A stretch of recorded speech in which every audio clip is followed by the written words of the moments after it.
नमः शिवाय भक्तों, स्वागत है एक बार फिर आप सभी का आपके अपने चैनल यूनिक डिवाइन वर्ल्ड में, जहां पर हम कर रहे हैं 12 ज्योतिर्लिंगों की पवित्र यात्रा।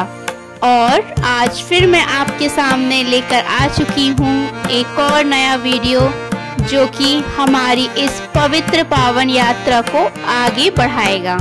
सोमनाथ मंदिर, जो कि 12 ज्योतिर्लिंगों में से सर्वप्रथम ज्योतिर्लिंग है, जिसके बारे में हमने पिछले वीडियो में यानी पार्ट 1 में जाना कि सोमनाथ मंदिर की क्या विशेषताएं हैं, सोमनाथ मंदिर का इतिहास क्या था, आखिर कैसे उस मंदिर को पूरी तरह से ध्वस्त कर दिया गया था और उसका पुनर्निर्माण किस प्रकार किया गया। अगर आप में से किसी ने पार्ट 1 नहीं देखा है तो वो मेरे इस चैनल पर जरूर से देख सकते हैं। तो आइए शुरू करते हैं 12 ज्योतिर्लिंगों में से प्रथम ज्योतिर्लिंग सोमनाथ मंदिर के वीडियो के पार्ट 2 के साथ में। आइए शुरू करते हैं हमारा आज का वीडियो। इससे पहले अगर आप मेरे चैनल पर पहली बार आए हैं तो इसे सब्सक्राइब कर लीजिए और बेल आइकन को हिट करना ना भूलिए, ताकि हमारी सारी वीडियोस आप तक सबसे पहले पहुंच सकें। और अगर आपको यह वीडियो पसंद आता है तो इसे लाइक कीजिए और अपने मित्रों के साथ में इसे शेयर करना ना भूलिए। और कमेंट सेक्शन में ओम नमः शिवाय हर हर महादेव जरूर लिखिएगा। तो आइए शुरू करते हैं हमारा आज का वीडियो। सोमनाथ मंदिर, जी हाँ, सोमनाथ मंदिर का वर्तमान स्वरूप चालुक्य शैली में निर्मित है, जो कि प्राचीन भारत की पश्चिमी वास्तुकला का अद्वितीय उदाहरण है। इस शैली की विशेषताएं हैं गगनचुंबी शिखर, अत्यंत बारीक नक्काशी, गर्भगृह का गहरा स्थापत्य और दिशाओं के अनुरूप मंदिर की बनावट। जी हाँ, इस मंदिर की ऊंचाई लगभग 155 फीट है और सबसे ऊपर स्थित कलश सोने से मढ़ा गया है। मंदिर के शिखर पर लगा ध्वज 3 बार प्रतिदिन बदला जाता है और यह 42 गज लंबा होता है। यह सूर्य, चंद्र और वायु के अनुसार गति करता है। और इस मंदिर के समुद्र की ओर एक ऐसा स्तंभ है जिस पर लिखा गया है, आबद बिंदु से लेकर दक्षिण ध्रुव तक कोई भूमि नहीं है। आबद बिंदु से लेकर दक्षिण ध्रुव तक कोई भूमि नहीं है। यह दर्शाता है कि यह स्थान एकदम समुद्र के किनारे सटीक दक्षिण दिशा में स्थित है, जो सौर और चंद्र ऊर्जा की सीधी धारा में आता है। इसे भूगोल और आध्यात्म का मिलन बिंदु माना गया है। आइए अब आगे बढ़ते हैं इस वीडियो में और जानते हैं और भी कुछ खास। गर्भगृह, गर्भगृह में स्थित प्रतिदिन शिवलिंग अत्यंत प्राचीन है और यही चंद्रदेव ने तप किया था। शिवलिंग पर अभिषेक होते समय गिरती जलधारा का स्वर भक्तों को मंत्रमुग्ध कर देता है। गर्भगृह में प्रवेश हेतु केवल पंडित और पुरोहित जाते हैं, लेकिन आम श्रद्धालु गर्भगृह द्वार के दर्शन कर सकते हैं। मंदिर में दिन भर विशेष पूजा क्रम होता है। प्रभात आरती, जी हाँ, सुबह की आरती इस मंदिर में प्रातःकाल 5 बजे होती है, जिसमें भगवान शिव को जगाया जाता है। इसके बाद मध्य आरती, मध्य आरती दोपहर में 12 बजे होती है, जब शिव जी को भोग अर्पित किया जाता है। इसके बाद संध्या आरती, जो कि सूर्यास्त के समय होती है, जब समुद्रों की लहरों के साथ यह आरती विशेष प्रभाव छोड़ती है। यहाँ रुद्राभिषेक, महामृत्युंजय जाप और लघु रुद्र आदि अनुष्ठान कराए जाते हैं। श्रावण मास, शिवरात्रि और सोमवती अमावस्या को यहाँ विशेष उत्सव होते हैं, जिसमें लाखों श्रद्धालु आते हैं। शिव को मात्र देव नहीं बल्कि आदि योगी, सनातन ऊर्जा और मोक्षदाता के रूप से देखा जाता है। सोमनाथ शिवलिंग, जो कि प्रकाश का प्रतीक है, यह ज्योतिर्लिंग शब्द का तात्पर्य भी है। जैसे जैसे चंद्रमा की कला घटती बढ़ती है, वैसे ही मनुष्य की चेतना भी घटती बढ़ती रहती है और उसे संतुलन में लाने के लिए शिव तत्व की उपासना आवश्यक मानी गई है। चंद्रमा मन का प्रतीक है। जब चंद्र योगी था, मन दुखी था। शिव की कृपा से जब चंद्र स्वस्थ हुआ तो मन को प्रकाश मिला। यह संकेत करता है कि सोमनाथ वह स्थान है जहां मन की शांति, मानसिक रोगों से मुक्ति और चित्त की स्थिरता प्राप्त होती है। सोमनाथ का इतिहास नष्ट और पुनर्निर्माण की 15 से अधिक घटनाओं से भरा हुआ है। यह हमें यह सिखाता है कि विध्वंस के बाद भी यदि संकल्प मजबूत हो तो निर्माण अवश्य होता है। यह मंदिर भारत की सांस्कृतिक आत्मा की तरह है, जिसे कोई मिटा नहीं सकता। सोमनाथ मंदिर सभी समुदायों और क्षेत्रों के लिए खुला है। यहाँ देश विदेश के श्रद्धालु आते हैं। हिंदू, जैन, बौद्ध और विदेशी पर्यटक भी इनमें शामिल हैं। यह एक ऐसी आध्यात्मिक जगह है जहां धर्मों की सीमाएं समाप्त हो जाती हैं और मानवता की शुरुआत होती है। जब भारत स्वतंत्र हुआ तो पहला प्रमुख कार्य यह था कि सोमनाथ मंदिर का पुनर्निर्माण हो। सरदार वल्लभ भाई पटेल और डॉक्टर राजेंद्र प्रसाद जी ने इसका शिलान्यास किया और यह दिखाया कि हमारी संस्कृति का पुनर्जागरण धर्म और परंपरा से ही संभव है।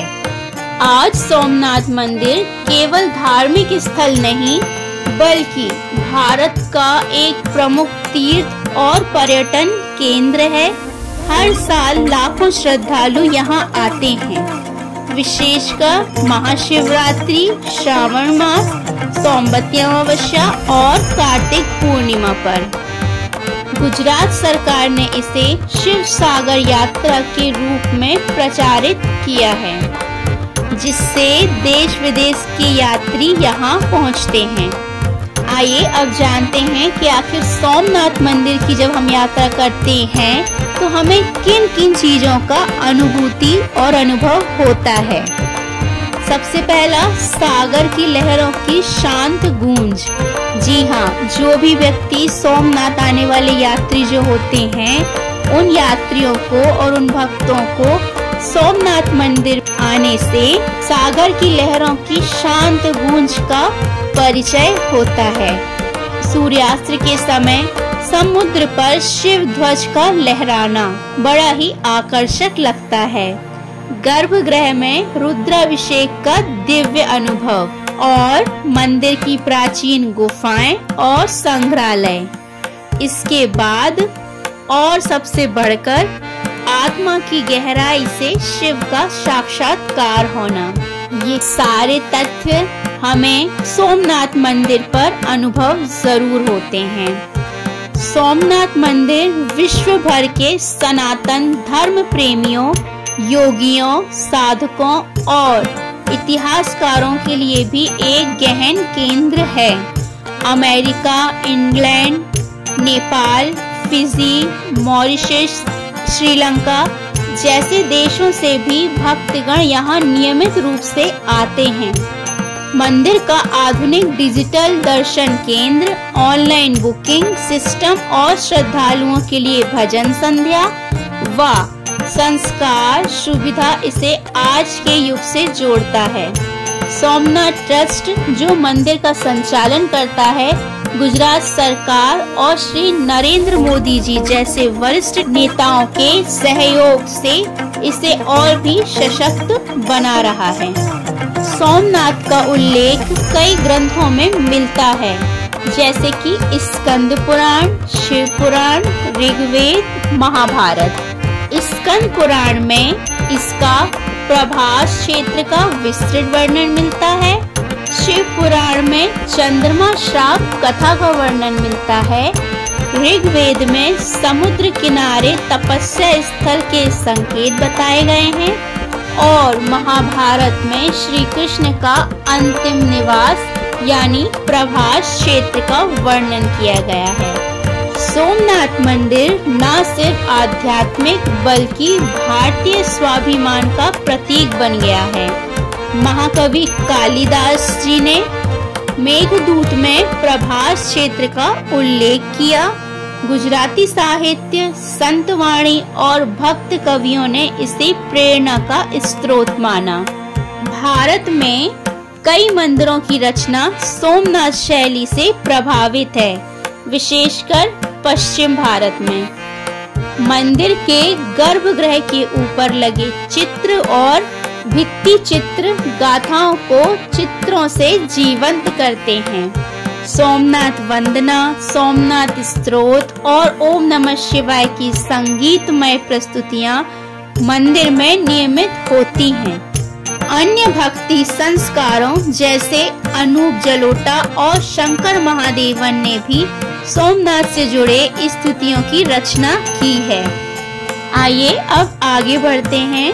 सोमनाथ मंदिर हमें यह सिखाता है कि चाहे कितनी बार अंधकार आए, जब तक श्रद्धा जीवित है, शिव की ज्योति बुझ नहीं सकती। मंदिर ने 17 बार विध्वंस झेला, लेकिन हर बार और अधिक भव्य रूप में पुनः खड़ा हो गया।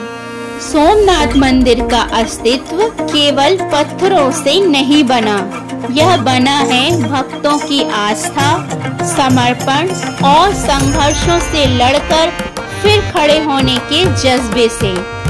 इस मंदिर ने इतिहास में 17 बार विनाश झेला, लेकिन हर बार शिव के भक्तों ने इसे फिर से खड़ा किया।